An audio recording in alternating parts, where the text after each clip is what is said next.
Very good morning, student. Student, now we'll start the revision of chapter 8, Grassland of Temperate Zone. I have already taught you about the three climatic zone of Earth. First is torrid zone, second is temperate zone, and third one is frigid zone. Okay, so we'll start with the temperate zone. Then this grassland lies in this temperate zone. Grasslands are vast stretches of land covered with the tall grasses. अब what is the meaning of grassland, students? Just we try to understand what is the meaning of grasslands. So grasslands are vast stretches of land covered with the tall grasses and a few scattered tree. पर जो grassland का जो meaning है उसका मतलब ये होता है कि घास के मैदान, बहुत दूर दूर तक फैले हुए घास के मैदान with the tall grasses means ऊंची ऊंची लंबी लंबी ग्रासेस के साथ, है ना, एंड फ्यू स्कैटर्ड ट्री। लेकिन वहां जो है वो ट्रीज बहुत कम होते हैं। ऐसा नहीं है कि बहुत सारे ट्रीज होते हैं घास के मैदान पे, तो बहुत लंबी लंबी दूर दूर तक फैले हुए ऊंचे ऊंचे घास के मैदान जिसमें कि बहुत कम ट्रीज होते हैं। ठीक है, grassland cover more than 1/5 of the earth land surface. अब देखो पूरे अर्थ का कितना पार्ट जो है वो ग्रासलैंड जो कवर करते हैं। This is for 1/5 of earth, मतलब अर्थ का 1/5 पार्ट जो है वो क्या करते हैं, वहां क्या मिलेंगे आपको, ग्रासलैंड्स मिलते हैं। ठीक है, most of this grasslands are located in the temperate zone, है ना। अभी मैंने आपको पहले भी बताया था कि ये जो ग्रासलैंड्स हैं वो कहाँ लाइज करते हैं, हमारे टेम्परेट जोन में। Okay, the grasslands are known by different name in different parts of the world में ऐसा तो है नहीं कि सिर्फ एक ही ग्रासलैंड होगा। वर्ल्ड बहुत बड़ा है, हमारा अर्थ बहुत बड़ा है ना, तो बहुत सारे ग्रासलैंड्स होते हैं और उनके डिफरेंट डिफरेंट नेम्स होते हैं। तो फर्स्ट हम देखते हैं, देखो प्रेरीज इन नॉर्थ अमेरिका। जो फर्स्ट हम स्टडी करेंगे आज हम प्रेरीज की करेंगे जो कि नॉर्थ अमेरिका में है। ठीक है, पैम्पस इन साउथ अमेरिका। साउथ अमेरिका में जो ग्रासलैंड होते हैं उनको किस नाम से जाना जाता है, पैम्पस से, है ना। Steppes in Russia. रशिया में जो ग्रासलैंड होंगे will known about this steppes. Veld in South Africa, ठीक है, downs in Australia and savanna in Central Africa. ठीक है, सेंट्रल अफ्रीका हमने पढ़ा था ना, डीआरसी। ठीक है, तो ये वही है सवाना जिसके बारे में हमने डीआरसी लास्ट चैप्टर में स्टडी करी है। तो ये सभी नाम जो हैं ये डिफरेंट काइंड्स ऑफ आपके ग्रासलैंड्स हैं जो वर्ल्ड में हमें मिलते हैं। ठीक है students, now will study about the vegetation and climate. अब देखो वहां की वेजिटेशन और क्लाइमेट कैसा है। The prairies are vast stretch of flat lands covered by miles and miles of grass. ठीक है, prairies क्या है, बहुत दूर दूर तक एक फ्लैट लैंड है जो कि कवर्ड है किससे, ग्रास से।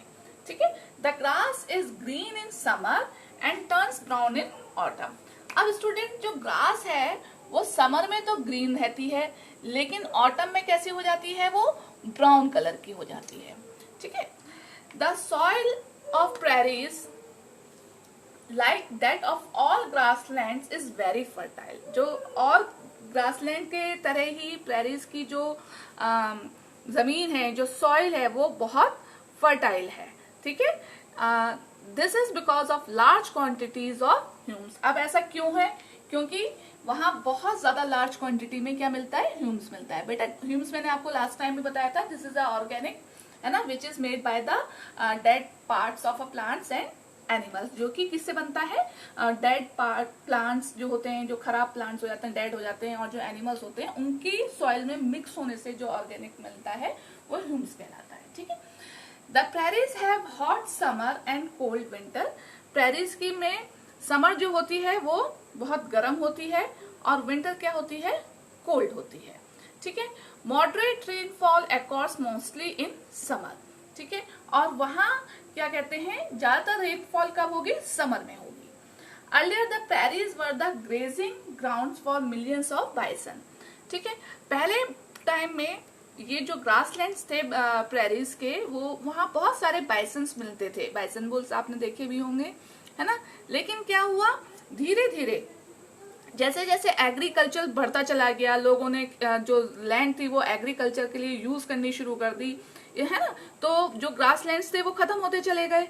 और इसी तरीके से जब ग्रासलैंड खत्म हो गए तो अब क्या है, वहां बहुत ही कम आपको क्या मिलते हैं, बाइसन्स जो है बहुत कम मिलते हैं। Now you can see the picture in your notebook, in your book also, है ना। ये बाइसन बुल की पिक्चर है, ठीक है, और ये आपको कहाँ मिलते हैं, प्रेरीज में, नॉर्थ अमेरिका में, ठीक है। तो अगर आपको जैसे कोई क्वेश्चन आ जाता है, find identify this picture and tell me about all this, तो आप ये दे सकते हो कि दिस इज अ बाइसन, है ना, these बाइसन्स found in north America prairies, ठीक है। तो ये इस तरीके की वहाँ जो मेन एनिमल वो है वो बाइसन्स हैं, ठीक है। Now will talk about the agriculture.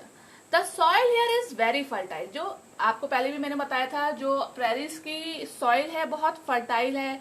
क्यों फर्टाइल है ये भी मैंने बताया, आपकी ह्यूम्स की जो क्वांटिटी है वहां बहुत ज्यादा होने की वजह से सॉइल बहुत फर्टाइल है।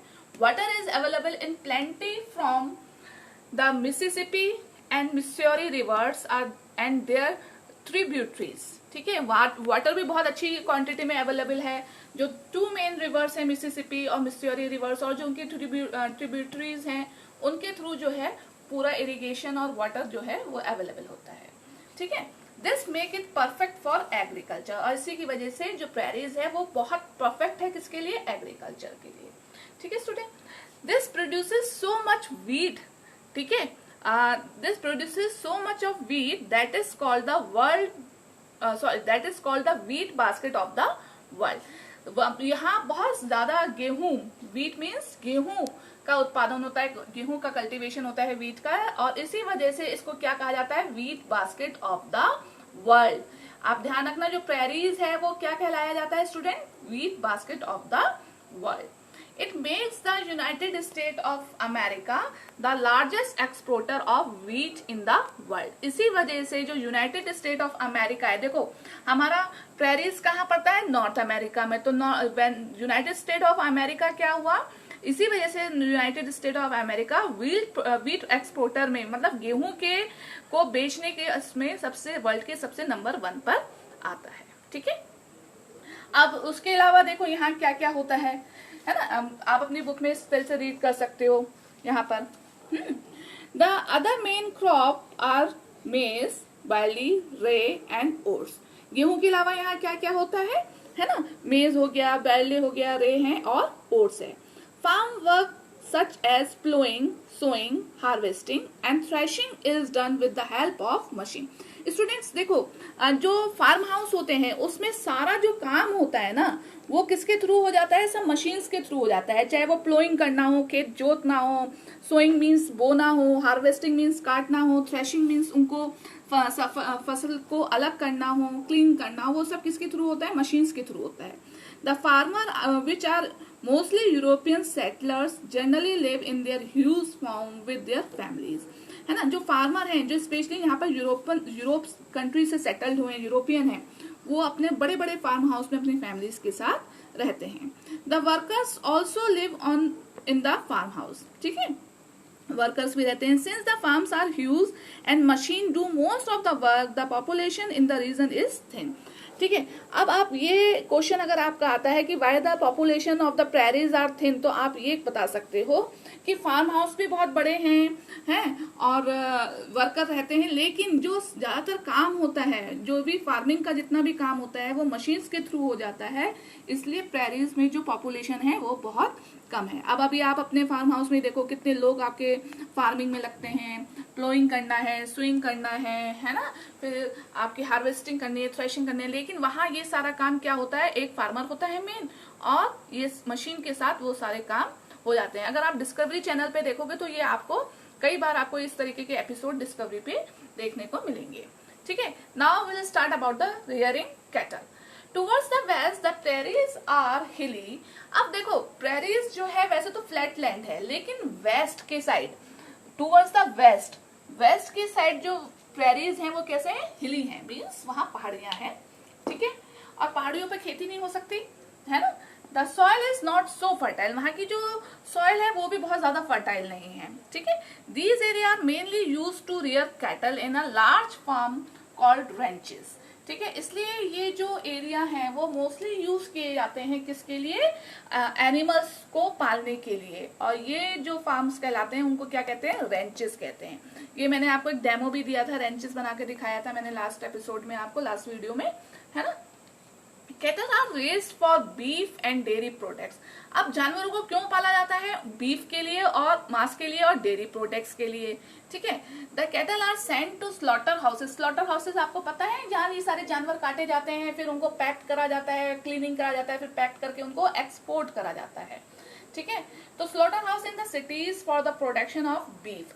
बहुत सारे कैटल्स को स्लॉटर हाउस में भेजा जाता है, फिर वहां पर उनका बीफ प्रोडक्शन होता है प्रॉपर और उनको एक्सपोर्ट करा जाता है। The city of Chicago is an important centre of slaughter animal. जो शिकागो सिटी है वो एक बहुत बड़ा सेंटर है किसका? स्लॉटर्स एनिमल्स का, ठीक है। Ranches and slaughter houses are occupied equipped with modern machinery, ठीक है। तो रेंचेस मींस आपको फार्म हाउस मैंने बताया है, स्लॉटर हाउसेस जहां जानवर काटे जाते हैं, है ना। तो ये जो जगहें हैं दोनों वो इक्विप्ड है किससे? Modern machinery. मींस वहां टेक्नोलॉजी है स्टूडेंट्स। फार्म हाउस में भी प्रॉपर टेक्नोलॉजी बेस्ड मशीनरी है, इसलिए सारे काम जो होते हैं वो मशीन से होते हैं। और स्लॉटर हाउस और रेंचेस में भी क्या है? पूरी मॉडर्न मशीनरीज वहां अवेलेबल होती हैं, ठीक है। यहाँ हम एक डिड यू नो स्टडी करेंगे स्टूडेंट। जैसे prairies, prairies is a French word meaning meadow और ग्रासलैंड। प्रेरीज फ्रेंच वर्ड में इसका मतलब क्या होता है? मिडो और ग्रासलैंड। स्टूडेंट आपके क्वेश्चन जो है वो कंबाइन होकर आ सकते हैं कि what is the meaning of prairies in the French language and write down the names of the different grasslands in the world. तो आपका अगर इस तरीके से कोई क्वेश्चन आता है तो पहले आप फ्रेंच वर्ड में जो प्रेरीज की मीनिंग है उसको समझाओगे, ठीक है, बताओगे। और उसके बाद जो डिफरेंट नेम है आपके ग्रासलैंड्स के, वर्ल्ड में किस किस नाम से ग्रासलैंड्स को जाना जाता है वो बताओगे। तो इस तरीके से कहीं ना कहीं जो आपके क्वेश्चंस आएंगे बेटे वो कंबाइन होकर आएंगे, ठीक है। उसमें परेशान होने की जरूरत नहीं है कि ये क्वेश्चन तो हमने करा ही नहीं था। आप उसको अच्छे से रीड करो, उसको समझो कि क्या पूछ रहा है आपके क्वेश्चन में वो।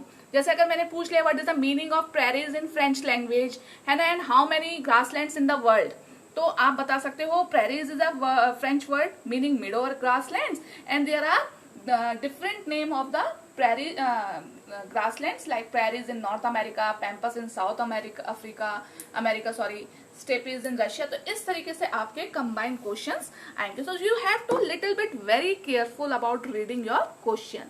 आराम से पढ़ना, समझना वो क्या पूछ रहा है, और आपको सारी चीजें आपने अपनी वर्कशीट्स में भी करी हैं, मैंने आपको वीडियो में भी समझाया है अच्छे से, है ना। तो घबराने की जरूरत नहीं है, टेंशन लेने की जरूरत नहीं है कि पता नहीं क्या कहाँ से क्वेश्चन आ गया, ये तो क्वेश्चन हमने करा ही नहीं था।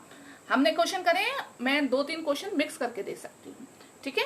तो all the best for your exam, ठीक है। अच्छे से स्टडी करिए अपने एग्जाम्स की। और ये वर्कशीट मैं आपको दे रही हूँ, इसमें सिर्फ मैं आपको फिल इन द ब्लैंक्स दूंगी क्योंकि already we have done so many question answers. तो आप अपनी स्टडी अब अपने क्वेश्चन आंसर्स खुद स्टडी करके बनाएंगे, ठीक है। चलिए, have a nice day and all the best.